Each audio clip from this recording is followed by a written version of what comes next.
कांग्रेस के पूर्व अध्यक्ष राहुल गांधी ने मंगलवार को संसद में जब अदानी मामले पर अपना भाषण दिया तो उन्होंने ब्रिटेन के पूर्व प्रधानमंत्री बोरिस जॉनसन के भाई जो जॉनसन का भी जिक्र किया। अब ये जो जॉनसन खासे चर्चा में आ गए भारत में भी। उन्होंने ये कहा, राहुल गांधी ने ये कहा सदन में कि बोरिस जॉनसन के भाई अदानी के लिए काम करते हैं, और इसके बाद ये तो चौंकाने वाली बात थी। अब ये कथित तौर पर एक बड़ा गंभीर आरोप जो है वो राहुल गांधी की तरफ से लगा दिया गया। अदानी ग्रुप में निवेश करने वाली एलेरा कैपिटल के साथ जो बतौर डायरेक्टर जुड़े थे, पिछले दिनों जब अदानी ग्रुप पर हिंडनबर्ग की रिपोर्ट आई और मामले पर विवाद बढ़ना शुरू हुआ तो जो जॉनसन ने अपना पद छोड़ दिया। वो 1 साल से भी कम समय इस पद पर रहे। मीडिया रिपोर्ट्स के मुताबिक 1 फरवरी को जो ने अपना पद छोड़ा है। ऐसे में आइए अब हम आपको बताते हैं कि आखिर कौन है बोरिस जॉनसन के भाई जी, जो कि आजकल चर्चा में भारत में चल रहे हैं, अदानी से जिनका नाम जोड़ा जा रहा है। जो जॉनसन जिनका नाम है, इनका जिक्र राहुल गांधी ने भी सदन में कल कर दिया है। ब्रिटेन के पूर्व प्रधानमंत्री बोरिस जॉनसन के भाई लॉर्ड जो जॉनसन ने अदानी एंटरप्राइजेस के रद्द एफपीओ से संबंधित फर्म के गैर कार्यकारी निदेशक का पद छोड़ दिया है। उन्हें बीते साल जून में इलारा कैपिटल पीएलसी का निदेशक नियुक्त किया गया था। वो ब्रिटेन स्थित इलारा कैपिटल पीएलसी में डायरेक्टर के पद पर काम कर रहे थे। आपको बता दें, लॉर्ड जो जॉनसन ब्रिटेन के पूर्व प्रधानमंत्री बोरिस जॉनसन के भाई हैं। वहीं इलारा भारतीय कॉर्पोरेट समूह के लिए फंड जुटाने वाली पूंजी बाजार कारोबार वाली कंपनी है। रिपोर्ट्स के मुताबिक इलारा खुद को एक पूंजी बाजार की कंपनी बताती है जो भारतीय कंपनियों के लिए धन जुटाने का काम करती है। एफपीओ की बुक रनर में यह कंपनी भी शामिल थी। रिपोर्ट्स के मुताबिक अमेरिका की शोध कंपनी हिंडनबर्ग रिसर्च द्वारा अदानी समूह की कंपनियों पर धोखाधड़ी के आरोप लगाए जाने के बाद इलारा का परिसंपत्ति प्रबंधन कारोबार भी चर्चा में आया था। लॉर्ड जो जॉनसन का कहना था कि वो भारत और यूके के बीच निवेश संबंधों को मजबूत करने के मकसद से इसमें शामिल हुए थे। उन्होंने अपने पद छोड़ने की जो वजह बताई, उसके मुताबिक जो रोल उन्हें दिया गया था उसके लिए एक बड़े अनुभव की जरूरत थी। एलेरा ने से पहले जो जॉनसन ने बिफिनिटी से इस्तीफा दिया था। ये यूके का पेमेंट बिजनेस है जो क्रिप्टो करेंसी का लेन देन संभालता है। 1971 में जन्मे लॉर्ड जो जॉनसन बोरिस के सबसे छोटे भाई हैं। उन्होंने बतौर इन्वेस्टमेंट बैंकर ड्यूश बैंक के साथ अपना करियर शुरू किया था।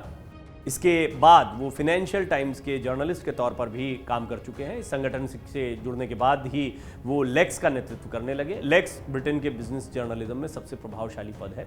इसके बाद वो टोरी सांसद बने और फिर तुरंत मंत्री बन गए। कई लोग मानते हैं कि जो ने अपने भाई के राजनीतिक करियर का जमकर फायदा उठाया है। आपको बता दें, 24 जनवरी को हिंडनबर्ग ने एक रिपोर्ट जारी की थी। इसमें आरोप लगाया गया था कि अडानी ग्रुप ने मनी लॉन्ड्रिंग और अकाउंटिंग फ्रॉड किया है। उसने ग्रुप की शानदार बढ़त को कॉर्पोरेट जगत का सबसे बड़ा घोटाला करार दिया।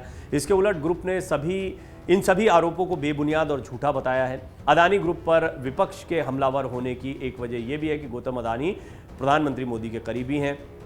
ग्रुप ने अपने लक्ष्य मोदी सरकार की महत्वाकांक्षा से जोड़कर बनाया। अब कल राहुल गांधी जो कह रहे थे, उन्होंने तस्वीरें दिखाई। इसका बीजेपी के कई नेताओं ने, किरण रिजिजू हैं, मेघवाल हैं, इन सब लोगों ने जमकर विरोध किया। रविशंकर प्रसाद अभी जमकर इस मुद्दे पर बोल चुके हैं और जब राहुल गांधी पर चौतरफा हमले हो रहे हैं इसके बाद में। लेकिन राहुल गांधी ने कल अदानी और प्रधानमंत्री मोदी इन दोनों को जोड़ने के कई प्रयास किए और कई बातें उन्होंने कही हैं सदन में और कई गंभीर आरोप लगाए हैं। उन्होंने ये कह दिया कि अब पहले ये इनके प्लेन में जाते थे, अब वो उनके प्लेन में जाते हैं। साथ ही साथ में ये आज का रिश्ता नहीं, ये रिश्ता क्या कहते हैं। ऐसी बहुत सारी बातें हैं जो राहुल गांधी ने कल कही हैं। कुल मिलाकर वो अदानी के बहाने प्रधानमंत्री मोदी पर निशाना साध रहे थे।